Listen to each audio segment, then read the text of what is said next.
Good afternoon, or good evening. I think it's it's good evening to you. Let me first thank the National Minority Republican Caucus for having this opportunity for us to come together today. My name is Stephen Gilchrist, and I am the chairman of the South Carolina African American Chamber of Commerce. And I must tell you that as I listened to John talk about the agenda for NRMC, it clearly speaks to me and to the 1,700 members that we have all across the state of South Carolina about the need and the opportunity to be engaged and involved. And I must say to you, if there's ever a time in the political realm where we should be engaged and involved, it certainly is now. I was listening last night to the primary results that came in across the country. And it's astonishing to hear that the American people are tired. The American people are fed up. The American people are looking for a new direction.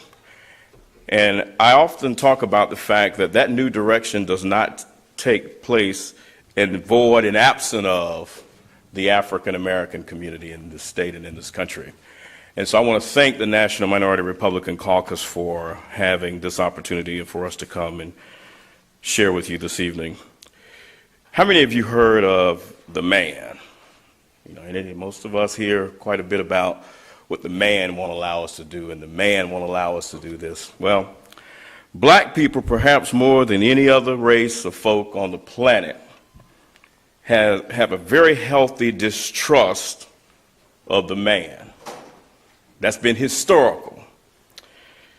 Jim Crow, mass incarceration, the current disparities in the criminal justice system, and other aspects of institutional racism have been sponsored and enforced by government. Now, the reason why I want to point that out is because we would assume, in many respects, that there are a lot of other factors that factor into that, but I want to read that to you one more time. These institutional issues have been sponsored and enforced by government, both at the federal level, state levels, and local levels, by Republicans and Democrats across the nation and throughout the history of our country.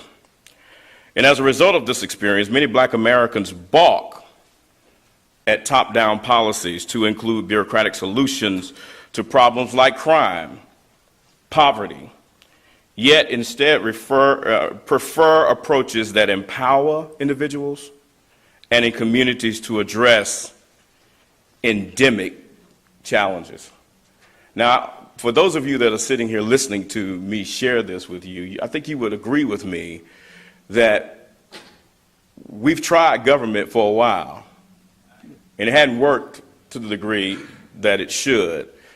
And maybe there could be some additional strategies or some other strategies that we can incorporate to begin to look at ways that the government can help support those strategies to ensure that we empower people. I want to talk a minute about black conservatism. So in the essence of full disclosure, let me just say to you, I'm a black conservative. All right?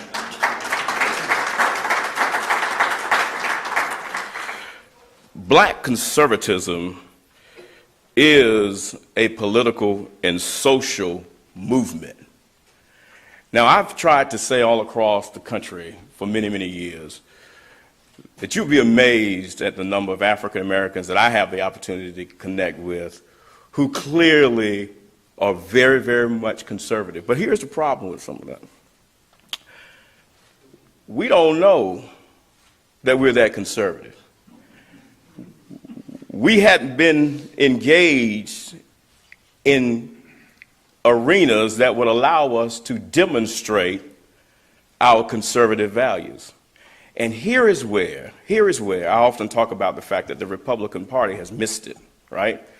Because we have not provided an opportunity for African Americans to participate in our conservative values and be able to demonstrate that in any considerable way. So black conservatism is a social and political movement. The black community has generally fallen to the left of the right-wing conservative movement, and in many cases has predominantly favored itself on the side of liberalism and civil rights progress. Black conservatism emphasizes some critical components that we talk about in our community. We talk about traditionalism. That's our culture. That's our history. We talk about patriotism. That's our culture. That's our history. We talk about capitalism. That's our culture. That's our history. We talk about free markets. We don't talk about free markets, but we sure do understand them. That's our culture, and that's our history. And we are strong conservatives. You will not go to any black church. So, Reverend, you can tell me if I'm wrong on this. So, for those of you in the audience, if you go to black, I'm a minister of music, by the way, at 2 churches. You will not go to any black church and hear a pastor stand up and tell his congregation that he's supportive of something like an abortion. You're not going to hear that. Am I right about that, Pastor? You're not going to hear any black pastor. But guess what the narrative often is, right? The narrative often is that within our community, that becomes commonplace. So the black church, in many respects, has been the foundation in our community in many regards to our conservative principles based upon our history. So there are some characteristics of being conservative that emphasizes personal choice, and I just want to share with you, and then I'll take my seat. The first is the pursuit of educational and professional excellence. I don't think you'll find any community of color within the United States who does not recognize the importance of educational and professional excellence. I was a huge school choice supporter, still am, because I believe that when we trap children in places of failure, then the only thing that can result of that is failure. Does that make sense? It makes sense to me. See, I'm a common sense conservative. I want you to understand that. I'm a common sense kind of guy. And so common sense principles around conservatism make sense to me. So educational and professional excellence are things that we care about. Policies that promote safety and security in our communities.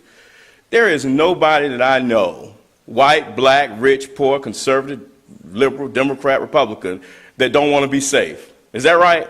We all want to be safe in our communities. We want to be safe in our country. We want to be safe, and we want to have policies in place that will protect us. Local economic development through free enterprise. And remember a moment ago I talked about the fact that we may not talk about free enterprise, but we really understand that it's important. You know, I was telling somebody this the other day. The African American community in this country has lost more businesses. We have less businesses today in our community than we did prior to 1960. Now you think about that for a moment. Now what happened, now I'm sure all of you can kind of tell me what happened right after 1960, right? The era of what? Big government came into play. But before that, African Americans were entrepreneurs. They understood free market. You can go back and look at your history of when African Americans had just enormous political and economic power through opportunities like free markets. So local economic development and free enterprise are critical. And then finally, and as I listen to the Republican creed tonight, and I often refer to that, every time I hear that, I feel and think about the word empowerment. Because anytime you feel empowered, then you are not afraid to challenge the status quo. Am I right? When you feel empowered, those of you that are running for office tonight, you felt empowered to do so. And so as a consequence, you're not concerned about your opponent. At least I hope you're not. And so the reality of that is, how do we create an environment across this country that begins to emphasize those realities? And so I want to thank the National Minority Republican Caucus for beginning to take that step to begin to do that. And I'm going to say something to all of you here tonight. We can't continue to say that we want to engage the party in a broad sense and engage folk in the party without demonstrating that. Okay? So I just want to put that out there. The reality of it is, we have a real unique opportunity in this country right now to do something that we've not done in many, many, many years. And that is to begin to usher in a very new conversation about who we are as an American people and where do we want to go as a country. And so I leave you with that tonight. My grandfather, I was raised by my grandparents. I'm from Greenwood, South Carolina, a little town on the other side of Spartanburg, not far from here, Milltown. Raised by my grandparents, both who had third-grade educations. My mom was in prison most of my life. And so they didn't know anything about all the stuff I'm standing up here talking to you about today. They didn't, all mom and daddy knew was that it was important to go to that meal every day, work, come home, and provide a living for us, right? But they never complained about doing what needed to be done in order for us to live a comfortable life. They never want governmental assistance. They never did anything illegal.